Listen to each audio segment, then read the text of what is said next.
Livro de 2 Coríntios. Capítulo 1. Paulo, apóstolo de Cristo Jesus pela vontade de Deus, e o irmão Timóteo, à Igreja de Deus que está em Corinto, juntamente com todos os santos de toda a Acaia. A vocês, graça e paz da parte de Deus nosso Pai e do Senhor Jesus Cristo. Bendito seja o Deus e Pai de nosso Senhor Jesus Cristo, Pai das misericórdias e Deus de toda a consolação, que nos consola em todas as nossas tribulações, para que, com a consolação que recebemos de Deus, possamos consolar os que estão passando por tribulações. Pois assim como os sofrimentos de Cristo transbordam sobre nós, também por meio de Cristo transborda a nossa consolação. Se somos atribulados, é para a consolação e salvação de vocês; se somos consolados, é para a consolação de vocês, a qual lhes dá paciência para suportarem os mesmos sofrimentos que nós estamos padecendo. E a nossa esperança em relação a vocês está firme, porque sabemos que, da mesma forma como vocês participam dos nossos sofrimentos, participam também da nossa consolação. Irmãos, não queremos que vocês desconheçam as tribulações que sofremos na província da Ásia, as quais foram muito além da nossa capacidade de suportar, a ponto de perdermos a esperança da própria vida. De fato, já tínhamos sobre nós a sentença de morte, para que não confiássemos em nós mesmos, mas em Deus, que ressuscita os mortos. Ele nos livrou e continuará nos livrando de tal perigo de morte. Nele temos colocado a nossa esperança de que continuará a livrar-nos, enquanto vocês nos ajudam com as suas orações. Assim muitos darão graças por nossa causa, pelo favor a nós concedido em resposta às orações de muitos. Este é o nosso orgulho, a nossa consciência dá testemunho de que nos temos conduzido no mundo, especialmente em nosso relacionamento com vocês, com santidade e sinceridade provenientes de Deus, não de acordo com a sabedoria do mundo, mas de acordo com a graça de Deus. Pois nada lhes escrevemos que vocês não sejam capazes de ler ou entender. E espero que, assim como vocês nos entenderam em parte, venham a entender plenamente que podem orgulhar-se de nós, assim como nos orgulharemos de vocês no dia do Senhor Jesus. Confiando nisso, e para que vocês fossem duplamente beneficiados, planejava primeiro visitá-los em minha ida à Macedônia e voltar a vocês vindo de lá, para que me ajudassem em minha viagem para a Judéia. Quando planejei isso, será que o fiz levianamente? Ou será que faço meus planos de modo mundano, dizendo ao mesmo tempo sim e não? Todavia, como Deus é fiel, nossa mensagem a vocês não é sim e não. Pois o Filho de Deus, Jesus Cristo, pregado entre vocês por mim e também por Silvano e Timóteo, não foi sim e não, mas nele sempre houve sim. Pois quantas forem as promessas feitas por Deus, tantas tem em Cristo sim.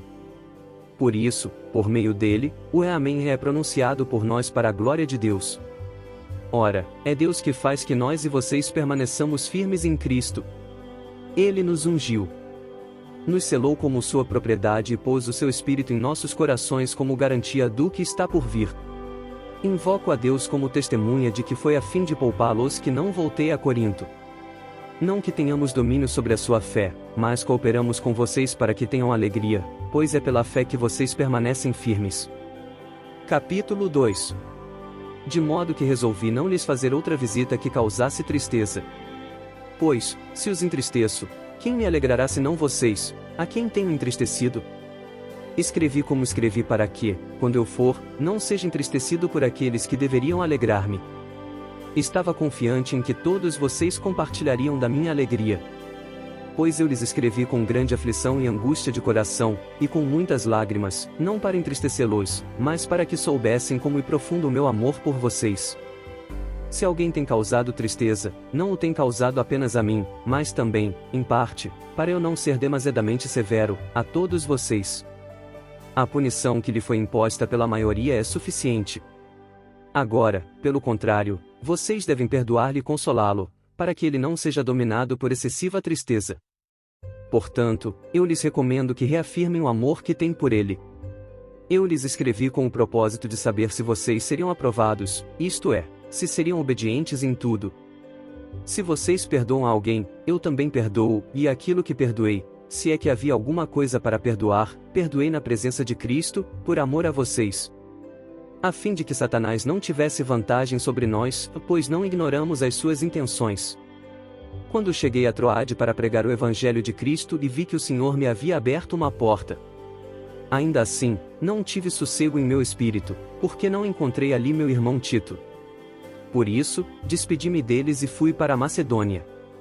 Mas graças a Deus, que sempre nos conduz vitoriosamente em Cristo e por nosso intermédio exala em todo lugar a fragrância do seu conhecimento. Porque para Deus somos o aroma de Cristo entre os que estão sendo salvos e os que estão perecendo. Para estes somos cheiro de morte, para aqueles fragrância de vida. Mas, quem está capacitado para tanto? Ao contrário de muitos, não negociamos a palavra de Deus visando lucro, antes, em Cristo falamos diante de Deus com sinceridade, como homens enviados por Deus. Capítulo 3. Será que com isso, estamos começando a nos recomendar a nós mesmos novamente? Será que precisamos, como alguns, de cartas de recomendação para vocês ou da parte de vocês? Vocês mesmos são a nossa carta, escrita em nosso coração, conhecida e lida por todos. Vocês demonstram que são uma carta de Cristo, resultado do nosso ministério, escrita não com tinta, mas com o Espírito do Deus vivo, não em tábuas de pedra, mas em tábuas de corações humanos. Tal é a confiança que temos diante de Deus, por meio de Cristo. Não que possamos reivindicar qualquer coisa com base em nossos próprios méritos, mas a nossa capacidade vem de Deus. Ele nos capacitou para sermos ministros de uma nova aliança, não da letra, mas do Espírito, pois a letra mata, mas o Espírito vivifica. O ministério que trouxe a morte foi gravado com letras em pedras, mas esse ministério veio com tal glória que os israelitas não podiam fixar os olhos na face de Moisés por causa do resplendor do seu rosto, ainda que desvanecente. Não será o ministério do Espírito ainda muito mais glorioso? Se era glorioso o ministério que trouxe condenação, quanto mais glorioso será o ministério que produz justiça. Pois o que outrora foi glorioso, agora não tem glória, em comparação com a glória insuperável. E se o que estava se desvanecendo se manifestou com glória, quanto maior será a glória do que permanece. Portanto, visto que temos tal esperança, mostramos muita confiança. Não somos como Moisés, que colocava um véu sobre a face para que os israelitas não contemplassem o resplendor que se desvanecia. Na verdade, as mentes deles se fecharam, pois até hoje o mesmo véu permanece quando é lida a antiga aliança. Não foi retirado, porque é somente em Cristo que ele é removido. De fato, até o dia de hoje, quando Moisés é lido, um véu cobre os seus corações. Mas quando alguém se converte ao Senhor, o véu é retirado. Ora, o Senhor é o Espírito e, onde está o Espírito do Senhor, ali há liberdade. E todos nós, que com a face descoberta contemplamos a glória do Senhor, segundo a sua imagem estamos sendo transformados com glória cada vez maior, a qual vem do Senhor, que é o Espírito. Capítulo 4. Portanto, visto que temos este ministério pela misericórdia que nos foi dada, não desanimamos. Antes, renunciamos aos procedimentos secretos e vergonhosos, não usamos de engano nem torcemos a palavra de Deus. Pelo contrário, mediante a clara exposição da verdade, recomendamo-nos à consciência de todos, diante de Deus. Mas se o nosso evangelho está encoberto, para os que estão perecendo é que está encoberto. O Deus desta era cegou o entendimento dos descrentes, para que não vejam a luz do evangelho da glória de Cristo, que é a imagem de Deus. Pois não nos pregamos a nós mesmos, mas a Jesus Cristo, o Senhor, e a nós como escravos de vocês, por amor de Jesus. Pois Deus que disse, das trevas resplandeça a luz, Ele mesmo brilhou em nossos corações, para iluminação do conhecimento da glória de Deus na face de Cristo. Mas temos esse tesouro em vasos de barro, para mostrar que este poder que a tudo excede provém de Deus, e não de nós. De todos os lados somos pressionados, mas não desanimados, ficamos perplexos, mas não desesperados. Somos perseguidos, mas não abandonados, abatidos, mas não destruídos. Trazemos sempre em nosso corpo o morrer de Jesus, para que a vida de Jesus também seja revelada em nosso corpo. Pois nós, que estamos vivos, somos sempre entregues à morte por amor a Jesus, para que a sua vida também se manifeste em nosso corpo mortal. De modo que em nós atua a morte, mas em vocês, a vida. Está escrito, cri, por isso falei. Com esse mesmo espírito de fé nós também cremos, e por isso, falamos.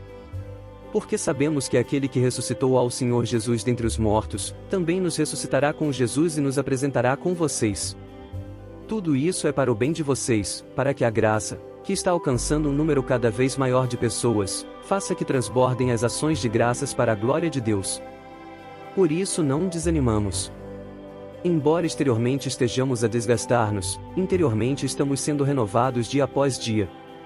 Pois os nossos sofrimentos leves e momentâneos estão produzindo para nós uma glória eterna que pesa mais do que todos eles. Assim, fixamos os olhos, não naquilo que se vê, mas no que não se vê, pois o que se vê é transitório, mas o que não se vê é eterno. Capítulo 5. Sabemos que, se for destruída a temporária habitação terrena em que vivemos, temos da parte de Deus um edifício, uma casa eterna no céu, não construída por mãos humanas. Enquanto isso, gememos, desejando ser revestidos da nossa habitação celestial. Porque, estando vestidos, não seremos encontrados nus. Pois, enquanto estamos nesta casa, gememos e nos angustiamos, porque não queremos ser despidos, mas revestidos da nossa habitação celestial, para que aquilo que é mortal seja absorvido pela vida. Foi Deus que nos preparou para esse propósito, dando-nos o Espírito como garantia do que está por vir.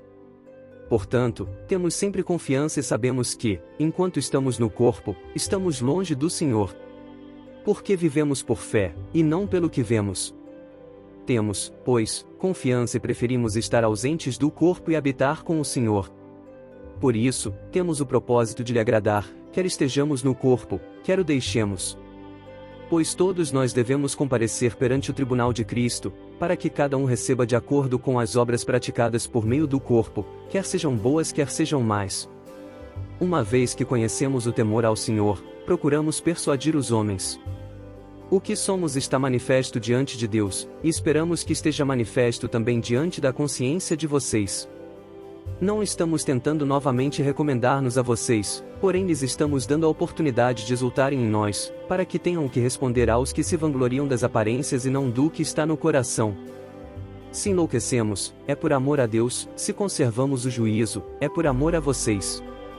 Pois o amor de Cristo nos constrange, porque estamos convencidos de que um morreu por todos, logo, todos morreram.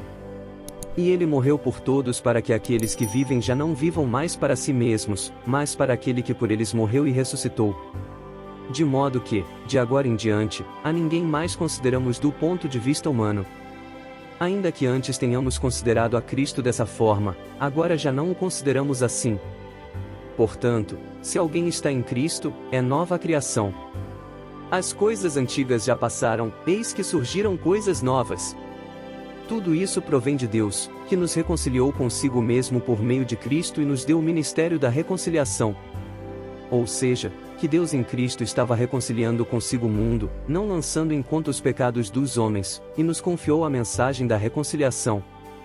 Portanto, somos embaixadores de Cristo, como se Deus estivesse fazendo o seu apelo por nosso intermédio. Por amor a Cristo lhes suplicamos, reconciliem-se com Deus. Deus tornou pecado por nós aquele que não tinha pecado, para que nele nos tornássemos justiça de Deus.